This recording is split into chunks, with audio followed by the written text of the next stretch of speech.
Narito na ang mga malalaking balitang Central Luzon ngayong araw. Larawan ng mga pasyente ng JBL Hospital na nasa tent. Viral ngayon sa social media. COVID-19 active cases sa Central Luzon lumampas na sa 11,000. Dalawang sanggol kabilang sa mga bagong nasawi dahil sa COVID-19 sa Bataan. MECQ with localized lockdown ipatutupad sa Bulacan simula August 16 hanggang August 31 at tatlong personalidad posibleng magharap sa laban ng pagkaalkalde ng Capas Tarlac.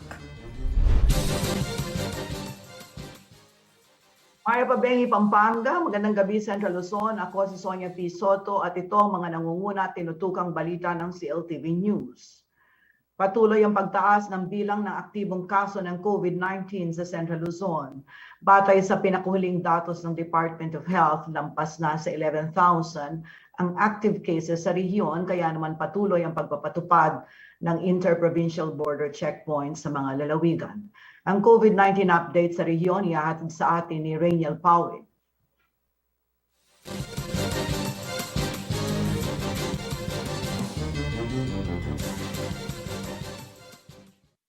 Umabot na sa 11,059 ang aktibong kaso ng COVID-19 sa Central Luzon batay sa datos ng Department of Health as of August 12, 2021. Pinakamarami pa rin ang sa Bulacan na may 4,697 cases na sinundan ng Pampanga sa bilang na 2,329. Pinakakaunti naman ang sa lalawigan ng Aurora na may 27 active cases. 97.24% o 10,754 sa mga pasyente ay nakararanas ng mild symptoms.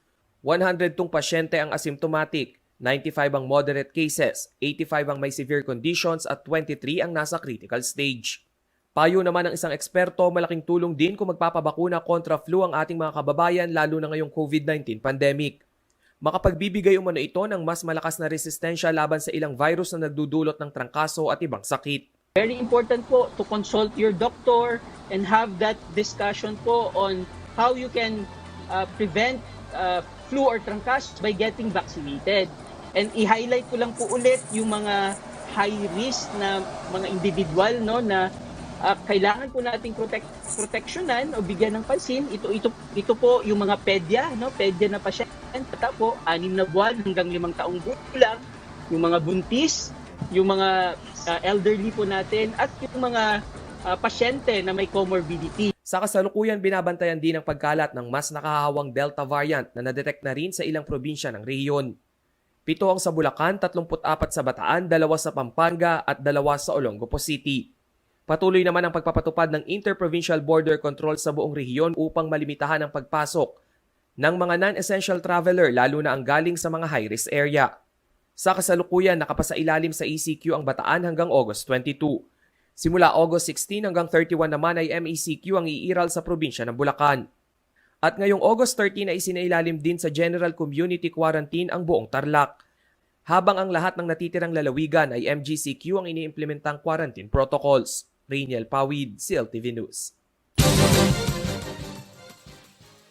Kabila ng umiiral na enhanced community quarantine sa lalawigan ng Bataan, patuloy pa rin ang pag-akyat ng bilang ng mga nasasawi dahil sa COVID-19. At ang nakakalungkot pa rito, maging ang mga musmus na bata hindi nakakaligtas. Nitong linggo, 2 sanggol ang pumanaw dahil sa naturang sakit. Magbabalita si Jennifer Salenga.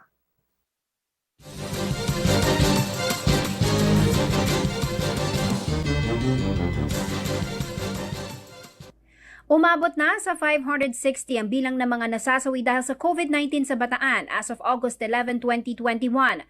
Nitong linggong ito, 2 sa bilang na yan ay pawang mga sanggol pa lamang. August 9, Lunes, isang 11-month-old baby ang naiulat na nasawi dahil sa COVID-19. Sa sumunod na araw, isang munting anghel na naman ang pinadapa ng COVID-19. Miyerkules ng gabi iniulat ng Provincial Health Office ng Bataan na 4 na buwan lamang ang naturang sanggol mula sa bayan ng Hermosa. Sa August 11 COVID-19 update ng Bataan, nasa 15,503 ang kabuang bilang ng kaso ng COVID-19. 2,478 ang kanilang active cases, 12,465 naman ang gumaling na.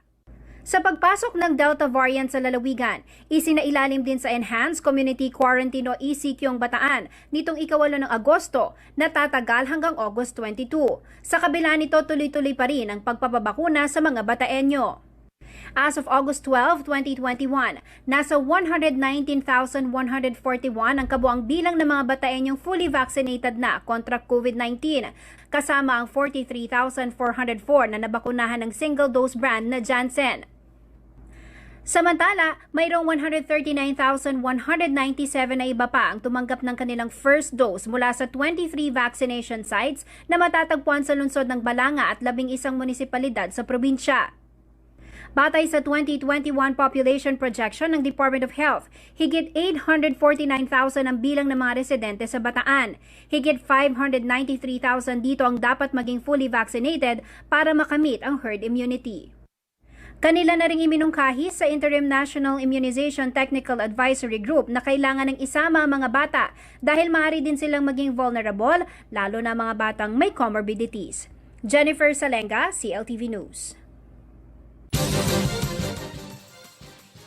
Muling ipapatupad sa Bulacan ang Modified Enhanced Community Quarantine o MECQ with localized lockdown simula sa darating na Lunes, August 16 hanggang August 31. Ito'y bunsod ng pagkalat ng COVID-19 Delta variant. Nananawagan na rin ang provincial government sa mga nurse at doktor sa pribadong sektor dahil nasa 50 healthcare workers ang kulang sa COVID-19 response ng lalawigan. May detalye si Rainiel Pawit.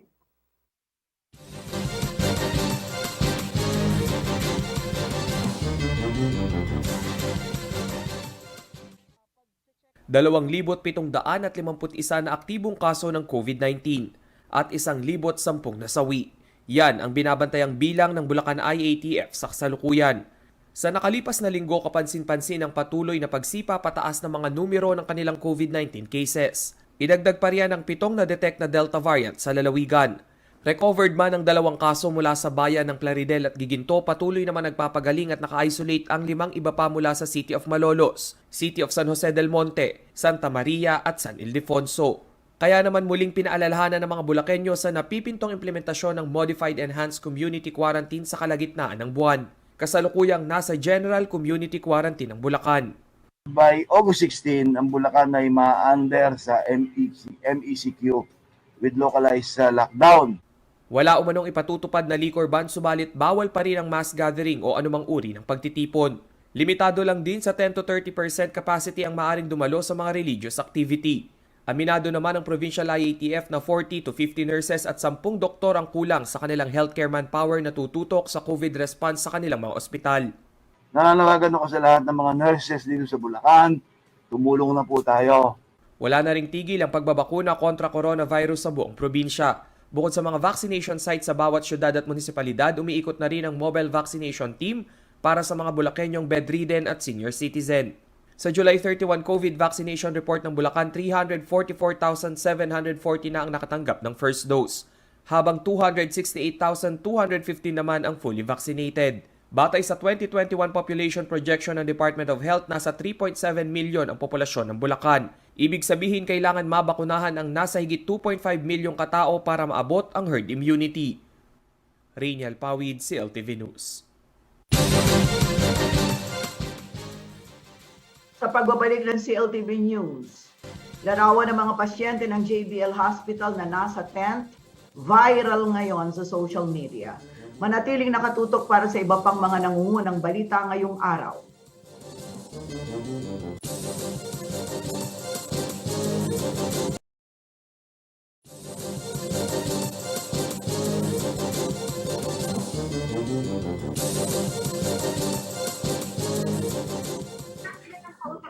Nagbabalik ang CLTV News at sa iba pang mga nangungunang balita. Pakalat ngayon sa social media ang mga larawan na kuha sa Jose B. Lingad Memorial General Hospital kung saan makikita ang mga pasyente na nasa tent na lamang. Ayon sa mga nag-post na netizens, puno na raw ang naturang pagamutan dahil sa pagdami ng mga kababayan natin na tinatamaan ng COVID-19.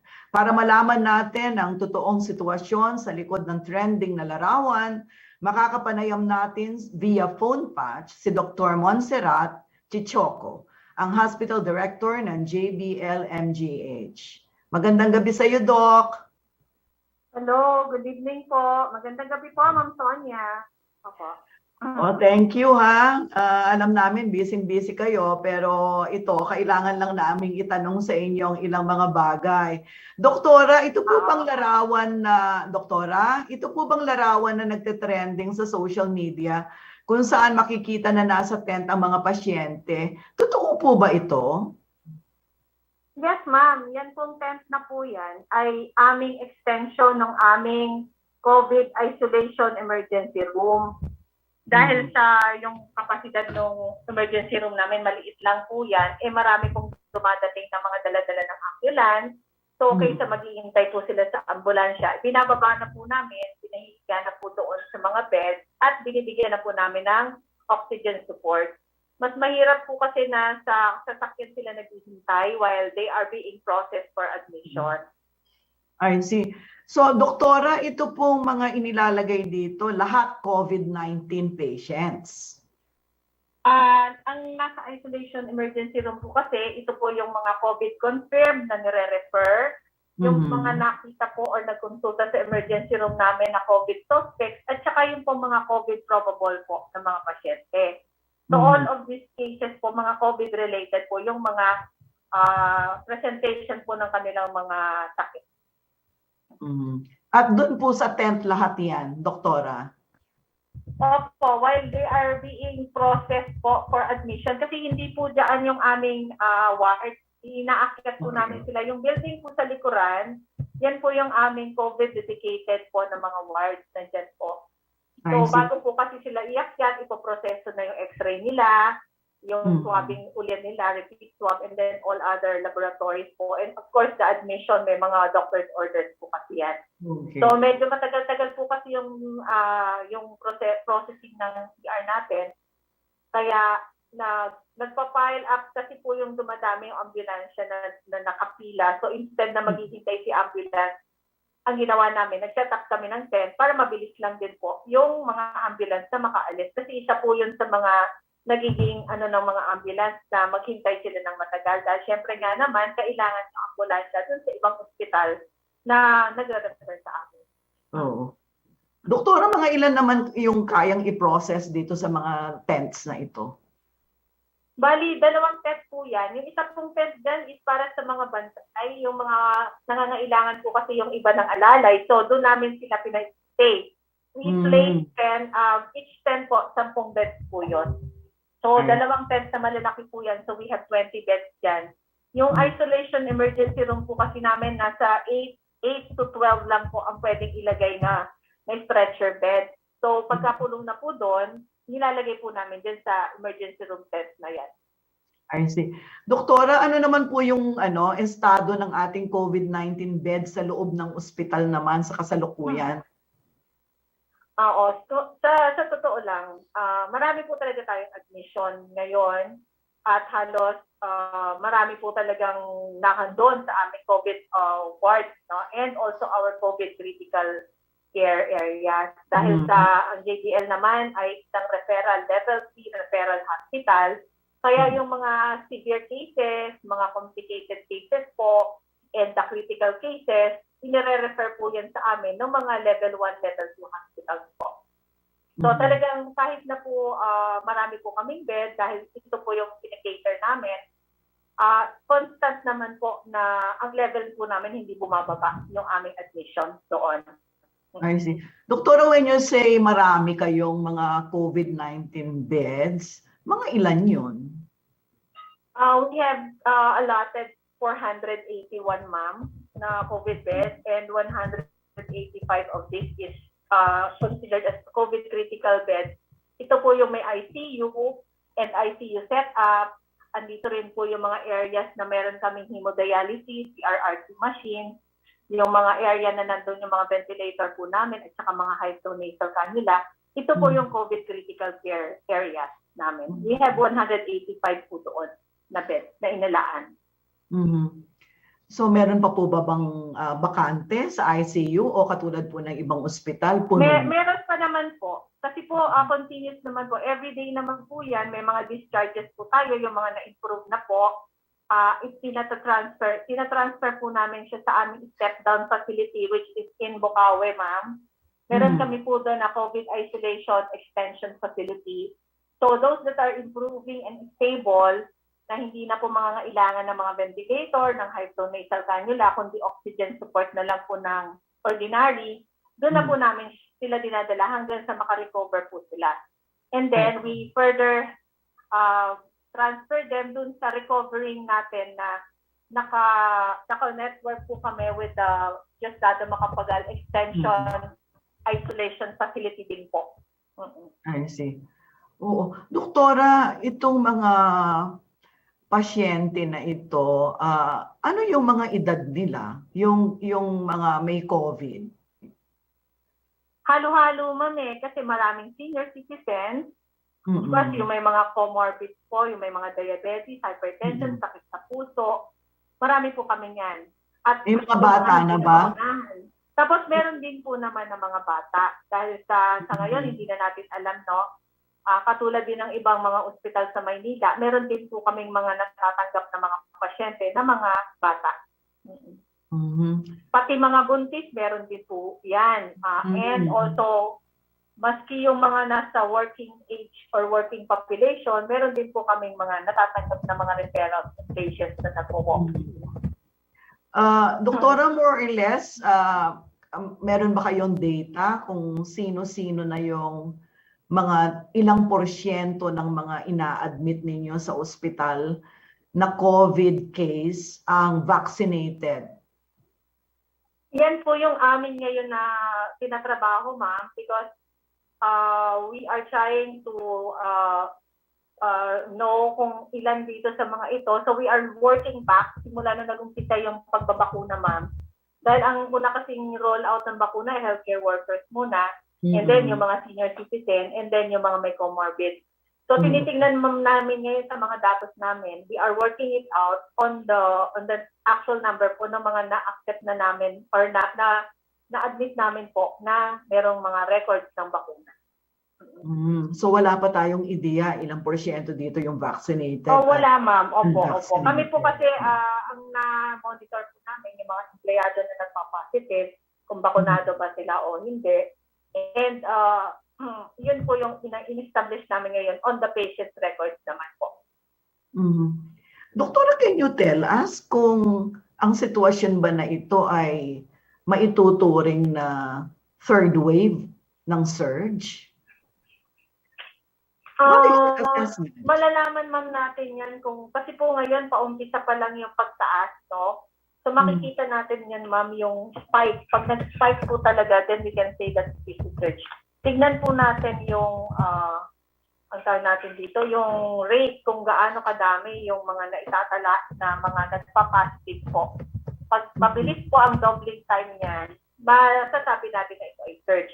Sa aming experience, ma'am, based dun sa aming mga admission, ang nire-record pa, ma'am, namin siya as a rising number of cases. Hindi ko pa siya ma-equate into a surge kasi hindi pa po namin alam ang exact data when it comes to the province and the region. Kasi minomonitor, ma'am, ito Pero kung sa akin lang, sa hospital ko, I can consider this as a surge kasi sa hospital ko lang, ma'am, yung case. Okay, the JBL. Yung search na tinatawag, we have the community search and then the search within the facility. Sa dami po ng mga dumadating sa amin, if you will compare it last month, mas marami po talaga ngayon. So, tingin ko, mukhang kung tuloy-tuloy pa po ito at tumataas pa po, then we can say that in our facility, meron kaming search ng pagdating ng mga pasyente positive sa COVID or COVID-related po. Okay. Doktora, ito na ba ang pinakamalaking bilang ng mga inadmit nyo sa ospital at yung mga inaasikaso nyo sa JBL since nagkaroon po tayo ng COVID since last year? Is this the highest? Masasabi ko, ma'am, na I am talking of the capacity of JBL. So, ang ano po kasi, nung last year po, ma'am, we have allotted only half of what we have now. So, kung 481, ma'am, parang nasa 50 lang yata yung beds namin noong last year. Same Mhm. time last year po. So ito, naramdaman namin, ma'am, talagang marami talaga yung, kumbaga sa pareho din puno din kami doon, ma'am, nung nag-search last time. So, Mhm. and mas marami naman kaming bed ngayon, tapos halos mapuno na rin kami. Mhm. Yun. So despite dagdagan nyo yung beds, ganun pa rin, no? Halos puno na Oo, rin. ma'am. Opo. Oo.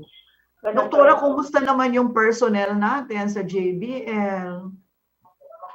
Ang personnel naman po namin ay, sa ngayon po, ma'am, we have already established our search capacity plan. Kasama na po doon yung pagpaplano kung paano namin i-deploy yung mga personnel po namin sa JBL.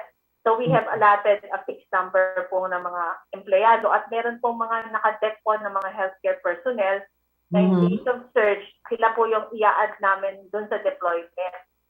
So okay naman po kami sa ngayon kasi po dalawang klase yung staff na nagsiservisyo. Meron yung COVID at saka yung mga non-COVID staff. So, ang pagka po COVID, yung pong grupo na ito, sila lang po yung iikot at madedek doon sa mga COVID dedicated wards. While those that are not in the list po, hindi po sila pupunta doon sa wards ng COVID. So, hindi po sila kasama sa decking ngayon. So, Dahil kailangan po kasi namin, ang ginagawa po kasi namin, ma'am, medical examination namin, we see to it that people that are being deployed in the COVID facility ay kompleto ng bakuna, wala po siyang Okay. comorbid, maganda po ang pangangatawan niya. At yun din po ang kanyang, ang tawag natin dito, yung psychosocial po niya is, psychosocial status po niya is maganda rin po because it's very important po yun sa mga nag-duty sa COVID considering medyo stressful at nakakapagod yung pag-duty doon. Lalo na kung meron pang Delta variant, doktora, talaga namang So, pinoproseso po namin sila, we do the briefing, we do orientation, at kung sakali magkaroon ng problema, ma'am, automatic pull out po yung mga tao, and then magkakaroon po sila ng kapalit or alternative po na naka-deck. So, hindi naman po natin pinababayaan ng ating mga healthcare personnel pagdating sa mga ganitong aspeto. Okay. So, suportado naman po yung mga healthcare personnel po natin. We have our support aside from their CTO. Kasi po, kung ano yung oras at araw na pinag-duty nila, napapalitan po yun ng kanilang tawag namin po doon post-duty rest. At kahit naman po post-duty rest sila, maganda naman po yung tinutuluyan nila. Like they are being visited in hotels, libre po ang pagkain noon. Pagkatapos po ay meron pa po silang tinatawag natin na privilege po din na sila ay makapagpahinga kung ayaw na po na nilang papadeck sa susunod na decking, binibigyan po rin namin ng time. And we have our 24-hour APU, no, yung psychosocial support, yung aming MHPSS po 24 hours. Kaya kung medyo nakakaramdam sila ng kalungkutan, they have their free time or they have their option to call that hotline. Kasi minsan merong mga napapagod na and then they wanted somebody na kausap. Naka-open po lagi yan ng 24 hours, yung aming MHPSS po. Yun po. Yung psychosocial support service po. Okay. Doktora, yun po kasing kanya po na itanong ko dahil yung Bulacan Provincial Government nananawagan na. Kulang na daw yung kanilang mga nurses at doktor kanya. Sila'y nag-aapila sa mga nurses and doctors sa mga private hospitals na kung pwede daw pang tumulong. Kayo po ba ay hindi pa umaabot sa ganong mga estado na nananawagan ng tulong from hospitals na pribado? Actually po, we have proposed for additional hiring po ng personnel namin. Nag-propose na po kami niyan sa Department of Health and the Regional Office na talaga naman pong in preparation po dun sa kung talagang magkakaroon po ng search dahil nga tumataas po yung mga kaso, kailangan na po naman talaga natin ng additional na personnel. So, nagkaroon na po kami ng plan for this and we have already submitted our request for additional HRH hiring. I see. Doktora, nabanggit niyo po kanina na talagang hiwalay yung mga personnel sa COVID-related cases at saka yung non-COVID, ano? Kumusta na po yung non-COVID facility? Meron po ba kayong sapat na mga kama? Wala po ba kayong mga tinatanggihang mga pasyente doon sa mga non-COVID facility ng ospital? Kung marami, yun nga po ngayon, kung marami po tayong COVID na patients, ganun din po ang dami ng mga dumadating po sa emergency room na non-COVID related. Lalong-lalo na po yung mga pediatric patients, yung mga bata po. Marami po ngayon, may mga lagnat, may mga ubo. At ito po yung malaki po ngayon sa mga census namin, ang makaraniwan po talaga maraming bata.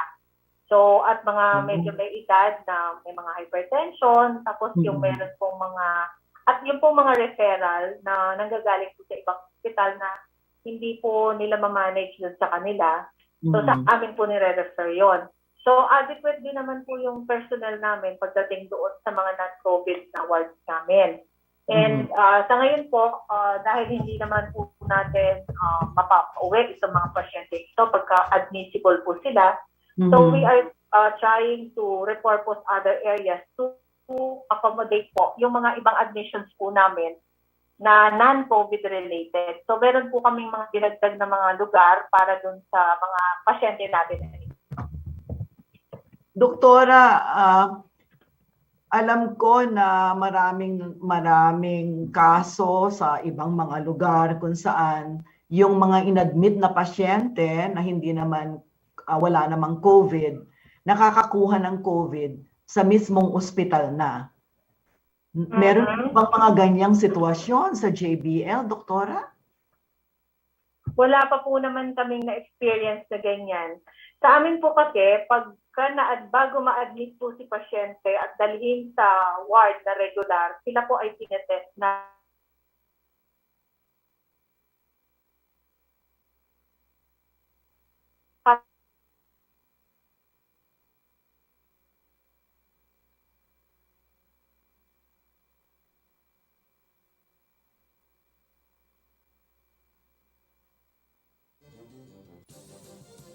So, namamonitor po namin ito kung eventually po nagkakaroon sila ng COVID, ganyan. So, meron po kaming way of controlling or monitoring po yung mga ganitong pangyayari. Siyempre po, pinapractice natin talaga yung strict protocol sa loob ng hospital. Nag-zoning po kami para siguradong hindi po pumapasok doon sa non-COVID area yung mga nag-duty na nagko-COVID. Hiwalay po kasi hiniwalay po namin yung area ng COVID. Wala po siyang connection with the regular hospital. Sinarahan po namin ang lahat ng connection pathways from the COVID papunta doon sa regular. So wala po yan. Nakahiwalay po yung mga pasyente at wards ng COVID facility doon sa non-COVID facilities po. Okay. Doktora, meron guidelines yung DOH na sinasabi na dahil meron na tayong Delta variant, no? At kahit na hindi pa natin alam kung ito'y Alpha, kung ito ay or ito'y Delta, i-assume agad na ang may COVID ay Delta variant na agad ang meron siya. Para nang sa ganon, yung handling ay maging akma. Ginagawa niyo po ba ito? Ito po bang guidelines na ito ay in-adopt din po ba ng JBL, Doktora? Actually po kasi ang lahat po naman ng mga COVID ay COVID kay Alpha, Beta, Delta variant yan, Beta variant. Sila po ay nakakahawa. So, ang protocol po na susundin po natin strictly kung paano po natin malimit yung spread ng ganitong mga klase ng infection.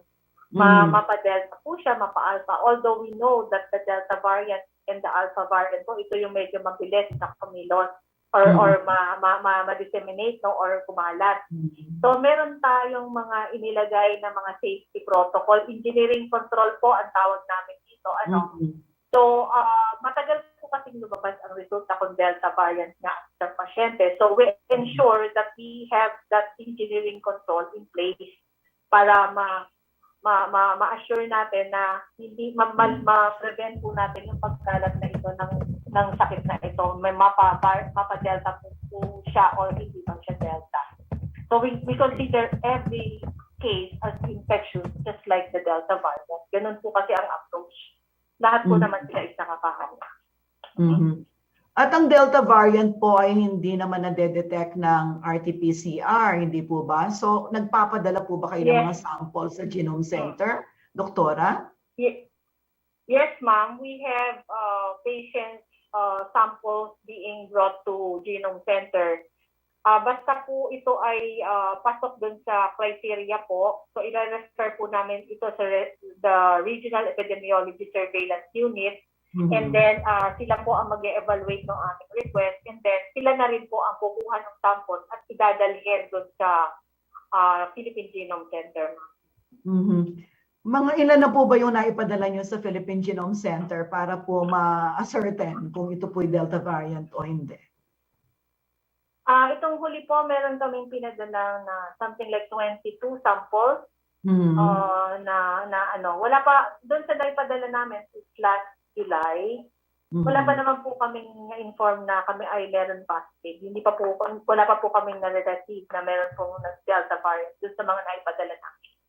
So more or less sa kasalukuyan po, is it correct to say na ang JBL po ay wala pang Delta variant case sa mga Sa ngayon po, pasyente? ma'am, opo, sa mga naka-admit po namin, wala po pa po kami na-receive or na-confirm na may Delta variant sa mga pasyente na pinadala po namin for genome sequencing. Well, Doktora, that is good news, hindi po ba? Sana naman Opo. tuloy-tuloy, sana naman magtuloy-tuloy itong ganitong trend, na wala pang Delta variant na dyan sa Opo. JBL. Doktora, alam ko po busy kayo. Maraming salamat po sa inyong pagpapaunlak sa aming imbitasyon. Mag-iingat po kayo, Doktora. Kayo rin po, Ma'am Sonia. Marami din po salamat to explain our side. So we were able, this is an opportunity po para maliwanagan po ang ating mga kababayan kung ano po yung nakikita nilang na ipopost po doon sa ating Facebook na social media.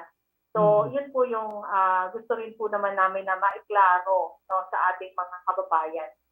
So, po, yung kalagayan ng JB Lingan. Maraming salamat po, Ma'am Sonia. Maraming salamat po, Doktora. Stay safe, Doktora. Sa pagbabalik ng CLTV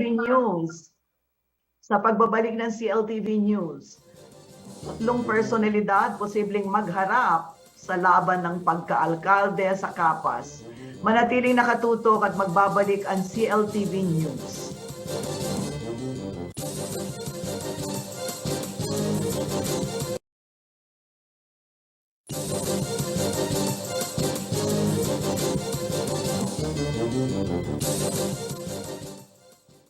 Nagbabalik ang CLTV News at sa iba pang mga nangungunang balita. Habang papalapit ang October 1 to 8, o mga petsang itinakda ng COMELEC para sa filing ng Certificate of Candidacy, tatlong pangalan ngayon ang nagiging matunog na magkakaharap-harap sa karera ng pagkaalkalde sa bayan ng Kapas, Tarlac sa halalan sa susunod na taon. Kung sino-sino sila, alamin natin sa ulat ni Paulo G. Santos.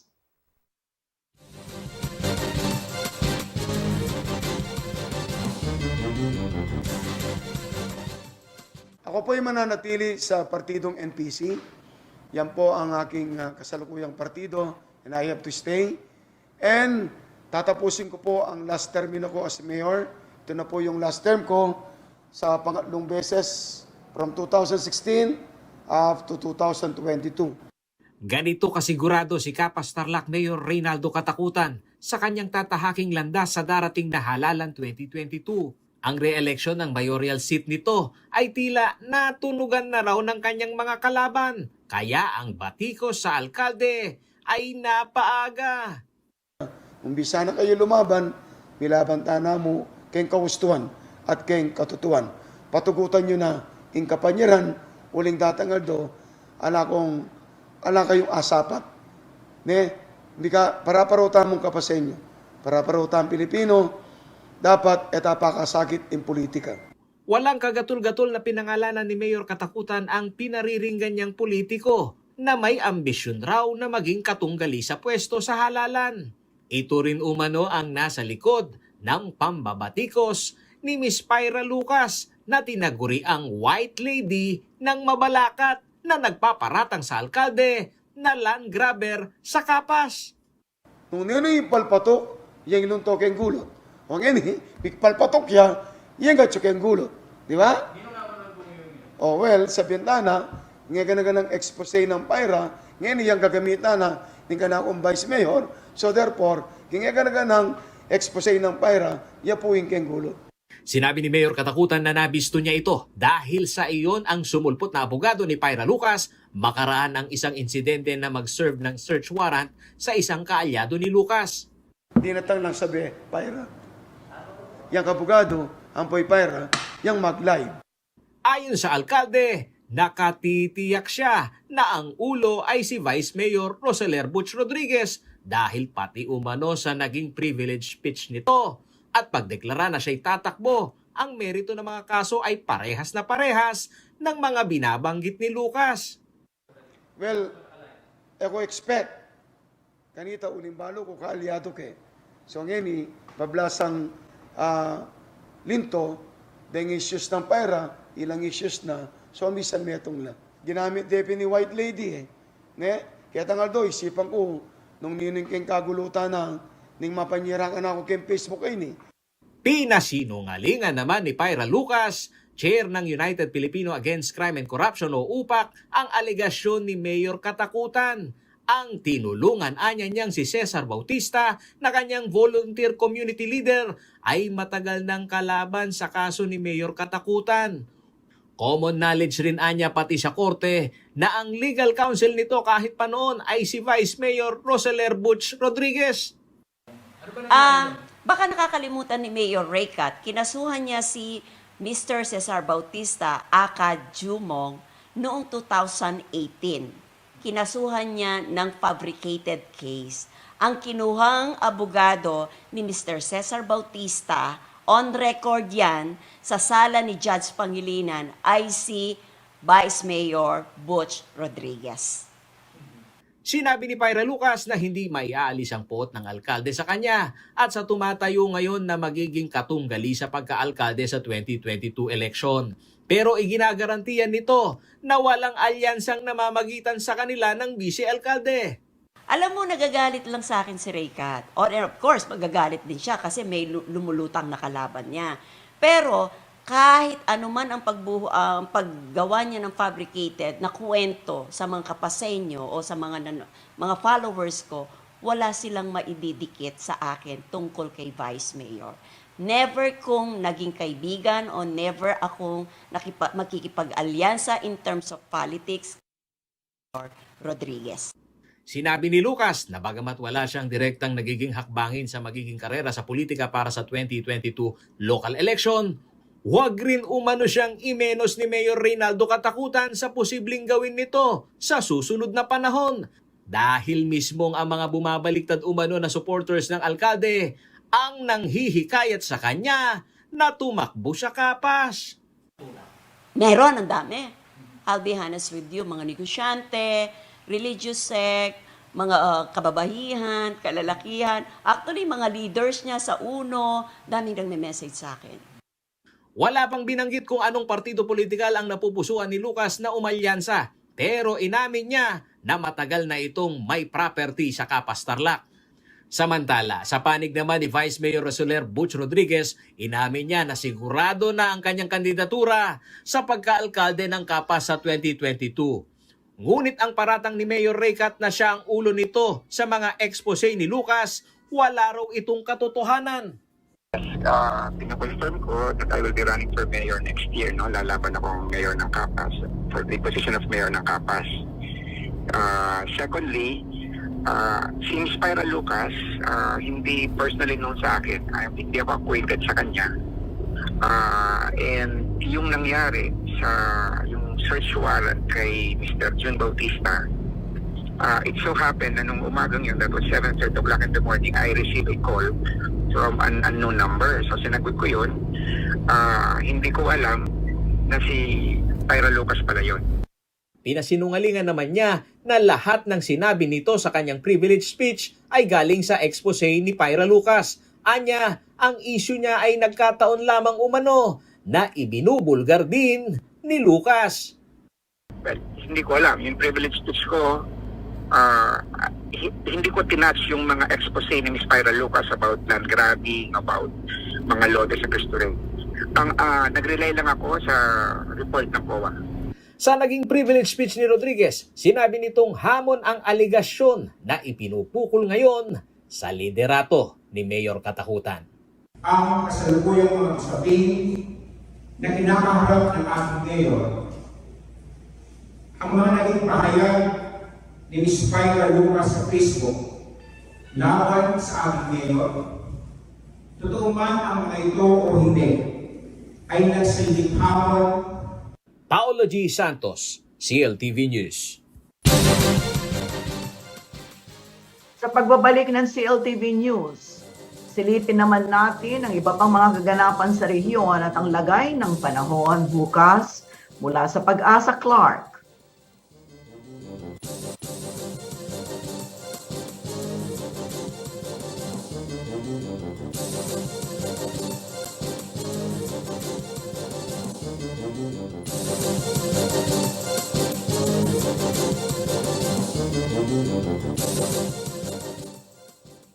Nagbabalik ang CLTV News at sa iba pang mga nangungunang balita.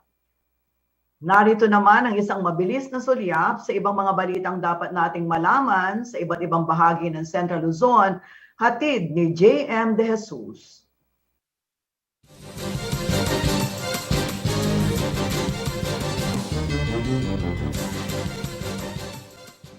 Sa kabila ng nararanasang pandemya, tiniyak ng Commission on Population ng POPCOM Central Luzon na maaari pa rin makapag-avail ng modern family planning method sa mga mag-asawa sa kanilang mga lokalidad. Ayon kay POPCOM 3 Director Lourdes Nacionales, nagkaroon na sila ng kasunduan sa 7 provincial government. 2 high urbanized city at 10 independent component city sa rehiyon, kaugnay ng pagpapatupad ng National Program on Population and Family Planning. Liban dito, muli raw magsasagawa ng libreng non-scalpel vasectomy ang ahensya kapag lumawag na ang quarantine restrictions sa iba't ibang lugar. Ang Agosto ay tinuturing Family Planning Month sa buong bansa.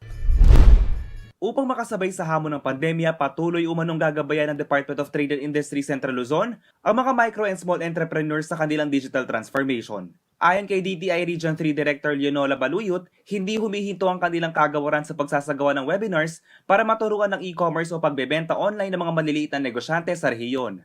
Bukod dito, mayroon din daw programa ang DTI na Kapatid Mentor Me upang mahikayat ang mga SME na palakasin ang kanilang online presence. 95% umano sa mga business registrants sa DTI Central Luzon ay pawang mga micro-enterprise at hindi lahat ay may wastong kaalaman sa e-commerce, habang problema rin ng ilan ang maayos sa internet connectivity. Tumanggap ng 20 milyong pondo ang Bayan ng Botolan Zambales para sa development program na kapit-bisig laban sa kahirapan Comprehensive and Integrated Delivery of Social Services o Kalahi CIDSS.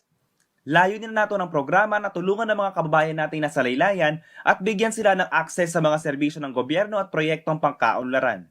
Sa ilalim ng Kalahi CIDSS, tuturuan din ng mga benepisyaryo ng wastong pagbabudget at maging kahandaan sa mga sakuna. Ang Botolan ay isa sa 8 bayan sa buong gitnang Luzon na nabiyayaan ng naturang programa. JM De Jesus, CLTV News. Alamin naman natin ang magiging lagay ng panahon bukas mula kay Ginoong Manny Esguera, ang Chief Weather Forecaster ng Pag-asa Clark.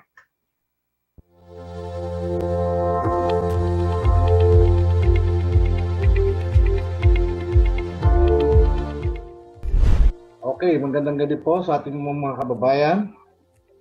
Wala na po muna tayong habagat ngayon. Pansamantala po itong mawawala. Ibig po sabihin ay magkakaroon po tayo ng maalinsangan na panahon. Sa kasalukuyan niya po ay naapektuhan tayo ng isang range of high pressure area. Ibig po nga sabihin ay maalinsangan panahon po ito mararanasan natin at magkakaroon po tayo ng sisikat po si Haring Araw, maalinsangan. So sa ngayon po ay thunderstorm lamang po inaasahan natin na magbibigay po ng mga pagulan. Especially po dito sa Pampanga. Kanina nga pong alauna ng hapon ay nagbigay po ng advisory ang ahensya na posible pong magkaroon ng thunderstorm dito po sa lalawigan ng Pampanga, Zambales, Metro Manila, Bataan at Rizal.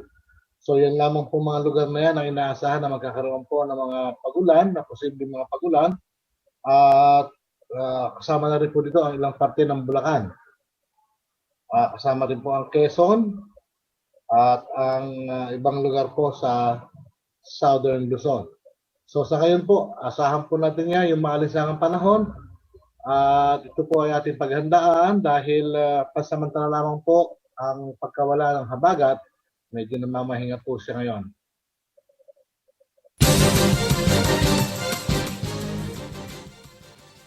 At yan ang mga balitang nakalap ng CLTV News. Para sa karagdagang detalye, maaari niyong i-follow ang aming social media pages. Facebook at CLTV36 Official at CLTV36 News. Para naman sa Twitter at CLTV36, Instagram at CLTV36 Official. Kung nais niyong balikan ang mga programa ng CLTV, pwede niyong bisitahin ang aming YouTube channel at CLTV36 Official at ang aming website sa www.cltv36.tv. Kasama ang buong puwersa ng CLTV News and Current Affairs. Ako po si Sonia P. Soto. Maraming salamat po. Mag-iingat po kayo.